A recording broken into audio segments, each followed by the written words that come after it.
Welcome to Hargill, Texas, a friendly town known for its cook-offs, cotton, and a sense of community. It's also the home of an exciting new agricultural venture. In today's episode of Discover Texas, we'll meet Manny Skaria, owner and founder of U.S. Citrus. Through the process he calls microbudding, he's revolutionizing the entire citrus industry. And in the process, he's turned his company into the #1 U.S. producer of Persian limes. Join us as we discover the sometimes sweet, sometimes tart, but always fascinating world of citrus. It's time to hit the road and discover Texas with Annie Studebaker. Get ready to travel deep into the heart of the Lone Star State, meeting friendly folks and exploring fascinating places. Experience a way of life like nowhere else in the world as we uncover the rich history and culture of Texas. Discover adventure, discover excitement, discover Texas with Annie Studebaker.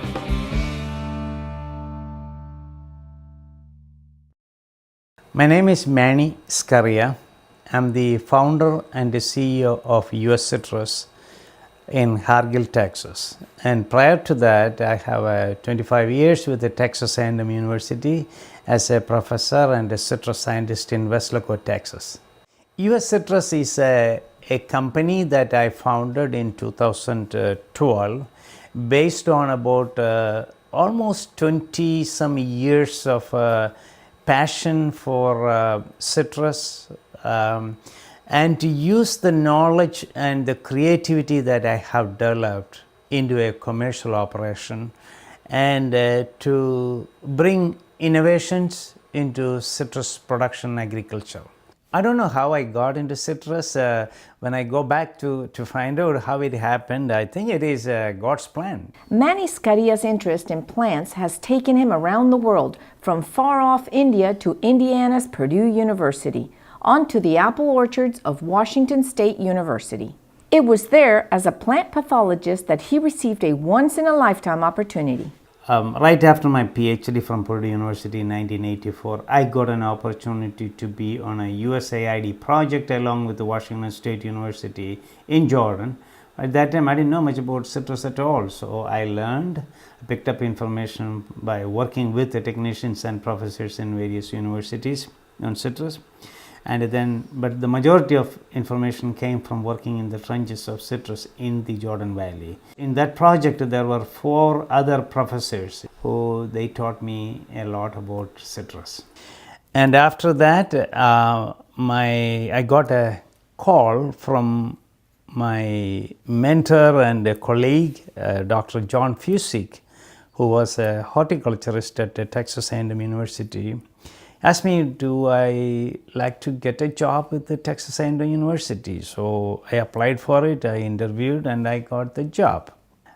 Came to Weslaco, Texas, and I saw that in Texas, people were complaining. In a typical extension meeting, I see people, those who are very elderly, walk into the conference room and they complain that they are not making good money. Whereas when I was in Washington State, what I have seen is most of them are young faces and they are happy. Their tone was different because they were in an industry that was making money. They want to expand, they want to bring new varieties, products, and there was all enthusiasm there. But where in Weslaco, Texas in 1980s and early 1990s, what I have experienced was an entirely different picture. So as a young scientist, I took note of that one. So I asked Dr. Fusick, how come when I interviewed for this position, one thing that I remembered, everybody in the interview board said that, oh, we are the best grapefruit producing state in the world. And our grapefruit is so wonderful. And it was true, and it is still true. We make the best delicious grapefruit in the world. But the growers didn't get the money for that. So there is a disconnect. So I asked Dr. Fusick, why is that? He said there are several reasons. Marketing, the freezes we had, and the one comment that Dr. Fusick said at that time was the growers, Texas growers, can make a much better return on investment in their early years if they are willing to plant more trees per acre. For example, instead of 125 trees, he wanted to plant 500 trees. He showed that through many years of research and demonstration. But for some reason, it did not click. So the reason was that there is an initial investment, an added initial investment, because when you invest too much money into trees in the beginning, then I thought I had the problem. And the problem was there is somehow I need to reduce the cost of the trees. When I was with Washington State University, I saw a rapid increase in the apple tree density, tree planting density. From 100 plus trees per acre, they went up to 1,500 to 2,500 trees today per acre. That was a tremendous improvement or a revolutionary change in the citrus planting cultural practices. So I had the privilege of seeing that one. The apple industry was years ahead when it came to utilizing dwarfing rootstocks and advanced pruning techniques in an effort to pack more trees per acre and gain higher fruit yields faster. Unfortunately, these innovations didn't translate well into the world of citrus. In order to take advantage of the ideas being used in Washington, Dr. Skaria would have to create something new and different. Normally, the fruit trees are grafted with a method called tea budding. In the standard tea budding process, a T shape is cut into the bark. The bark is peeled, so creating a little pouch. And a bud is inserted into that pouch, and the stem is wrapped tightly and it is left to heal. This is a long process, usually takes about 12 to 18 months of nursery time. And before that, the rootstock has to reach a certain pencil size, and that is a 9-month process. Also, this tea budding is a seasonal process. It happens only in the spring or in the early summer or fall. And through the tea budded trees, it takes about 3 to 4 years after the tree is planted in the field to get a commercial harvest of fruit. We have a technology to place that bud on the top, and it is a small bud. That's why I call it micro bud, which can be 2 to 3 months old. So there is no need for preparing the rootstock for a 9-month period for the conventional budding. And once the micro bud is done, you wait for another month before you transplant into the field. So you have almost 18 months of savings of time. And then once you plant that into the field, there is no need for a 6 months re-establishment time. It will take off very fast, and the micro-budded trees are known to produce fruit in less than half time. So in essence, it saves a lot of time. Time means money, and that is the essence of this micro-budded technology compared to conventional production. Think about that. Smaller trees using up fewer resources, taking up less land, bearing fruit faster. It's just incredible. Why wouldn't everyone want a tree like that at home? This can be shipped anywhere in the country in a very cost-effective manner. For example, we ship boxes like this one. This is what you get. All this was amazing to hear, but I had to see it in person. When we return, Manny will take us on a tour of one of his greenhouses and show us the extraordinary things he's doing with his microbudding technique. Hold on to your hat. We'll be right back.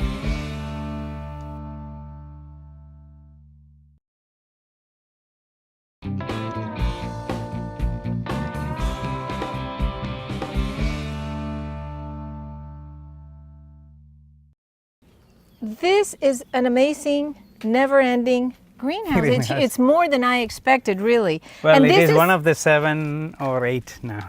And we have 10 more we are building. Oh my goodness. But there's so many per square foot here. Yes. In a conventional citrus nursery, in 1 square foot, it takes about a square foot for a tree to make it into a gallon. But here, it is about 49 of them.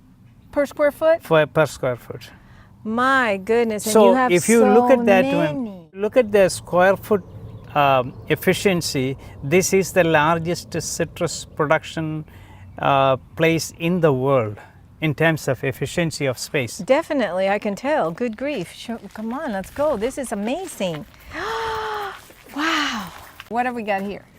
Here, I want to give a small demonstration Okay. of a field planting. Okay. For example, the plants in this tray represents the number of plants that normally people plant in 1 acre area. Oh, okay. So if these were conventional trees, these many plants would Fill 1 acre. Fill 1 acre. Yeah. I got you. With okay. one exception, those trees will be like the size of this man. Okay, correct. So this will be Taking up a lot of space. lot of space, and to reach that one, and this will be equivalent Wow. to 1 acre Okay. of plants. Okay. So whereas in our system of operation, the US citrus way, No way. here from here to 10 trays there In 1 is acre. 1 acre. No way. No wonder your production of citrus is abundant. This is amazing. You can fit all of these trees in 1 acre? We can fit, and you can fit it 10 trees. 10 times more. You can fit it, but the challenge is to keep it fit for several years, and that we have, we have learned the technique. Wow. Yeah, definitely. Amazing. This is very, very interesting.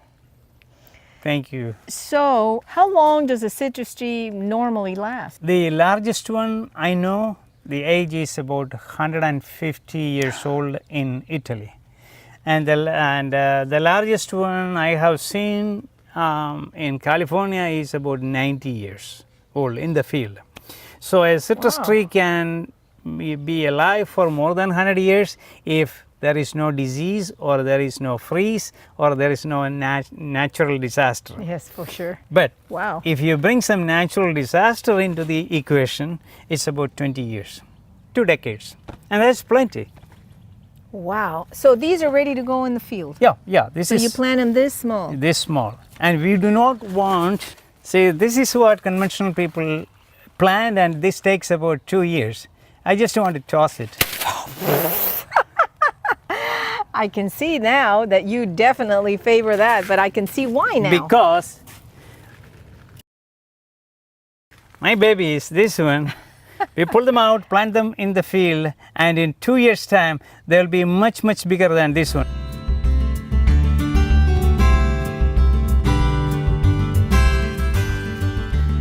This tree is a calamandan. There's fruit on the trees already. That's the beauty of micro budding. Yes. It's a Chinese orange, very popular among Chinese people. Everybody, likes that one. This is less than about 18 months old. You eat So the whole yes, thing. you can eat the whole thing. Nice.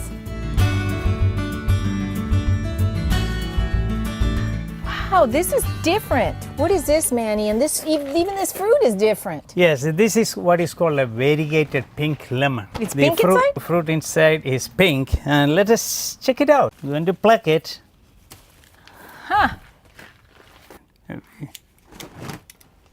Oh, yes. Can I squeeze it? Yes. How is it? It's lemony. Yes, it is lemony. Man, this is good for This a is lemonade. this is a very specialty item, and it is in good demand, especially in European countries. I heard that the European stores, they sell at a pound a piece. A pound? A pound a piece, British pound. This stage to this stage can be 2 years. Unbelievable. And it's fruiting already. Yeah, definitely. This is the way That's to go. the magic. That's Yeah. the new outlook for Well, citrus. you're making magic with citrus, that's for sure. Okay, show me some more. What have you got over Okay, here? here it is. This one is called Ponderosa lemon. It's big, and you can use it for to make the lemonade, Lemonade? and also to make in my part of the country, back in India, we use this one heavily for making pickles. Wow, you have to show me Yes, how I to will make show it. pickles. This one is a Mexican lime, but it is a thornless Mexican lime. The regular Mexican lime has lots of thorns in it. Okay. So this is produced in University of California. It doesn't have any thorns.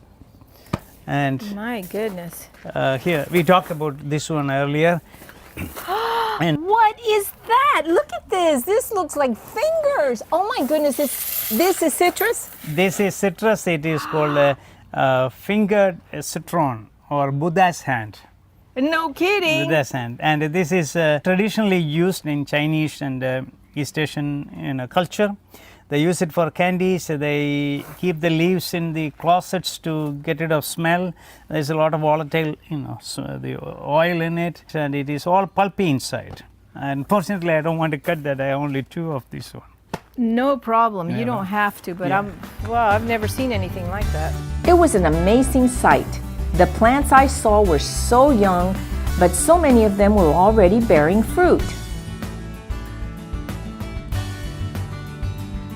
And this is our flagship Persian lime in a Texas planter.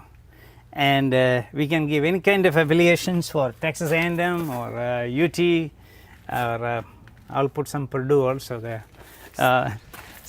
See, look at the number of fruit Yeah, but on these this are just one. babies, right? Those are babies. Because the one you showed me was much Yeah, bigger. and Wow. this is getting there. Let's cut this one. And Look at that. see, Ooh. so the beauty of that one is we make limes with lots of juice. That is a lot of juice. That is Persian lime with plenty of juice. That is a lot of And juice. not only that, we can sell it with confidence that our customers can get this one and put it in their drink. There won't be any pesticides on this fruit. Wow, that's amazing. Are these okay? They're all wrinkled. Yes, but that's the beauty part of it. It's Really? it's a wrinkle beauty. Oh, I see them all wrinkled. My See- goodness. So what are they called? This is kaffir lime. Smell it. Oh my goodness. It's citrusy, but yet it's a very special Very special one. This is smell. heavily used in Philippine cuisines for their soup and all kinds of food, and even the leaves are used. See, smell this leaf. It's lots of essential oil in it. Oh, yes. Boy, that almost does not look healthy, but it just smells delicious. Yeah. No, the Unbelievable. smell of it it's loaded with essential oils. Okay, Manny, you told me this plant right here is citrus. How is that possible? It is a type of citrus called Australian finger lime, Okay. Eremo citrus. Look at the fruit here, and we have another plant with. these little- here is another it is. one. Oh, it's See- got one of see- these little pods in there. See these fruits here? Those are limes. Those are the finger lime. Wow. And finger lime is also called the citrus caviar, and it has lots of vesicles inside. You put it in the refrigerator, take it out and cut it, and the vesicles will ooze out, and it is unbelievable sensation when you put it on your tongue. Really? And it's a rare item. It was introduced from Australia legally into the United States, and there's a company in Australia in California that sells this fruit. I think last time when I checked it out, it was about $24 a pound. And look at the flowers on this. Gosh, it's already blooming. I see the little flowers. Lots of blooms. And the beauty of that one is instead of 5 years in the field, we can get it to production in little over 2 years. My goodness. Oh, this is a kumquat. Oh, Kumquat yes. The little bitty oranges. the little bitty oranges, and that Yes. will be, when it is mature, that will be this color, and you can eat the whole thing. Look at that. Can I eat this one? Yes, you can. You may eat it. And these are green. You can even eat the skin. You It can is eat the whole really thing. good. Yes. I love it. Yes. Very good. Mm-hmm. I ate it all.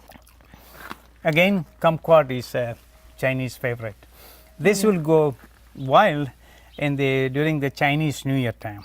because they will use this as a gift to give it to other people. Interesting. Okay. Wow, this is a huge variety of citrus trees that you have. Thank you, and we have a lot of people work here who made this thing happen, Yes. so that I can talk about it. That's so nice. That's so nice. Wow, Manny, who would have thought that in Hargill, Texas, you have such a beautiful and successful operation of citrus? Good grief, so many trees. But it's very funny, Annie, what you said, because actually it is making me very nervous. Nervous? Because I have to fulfill my own expectations and other people's expectations on me. Well, that says a lot about you because you consider yourself and everyone else as well. This is wonderful. Thank Good you. for you, Manny. Thank you.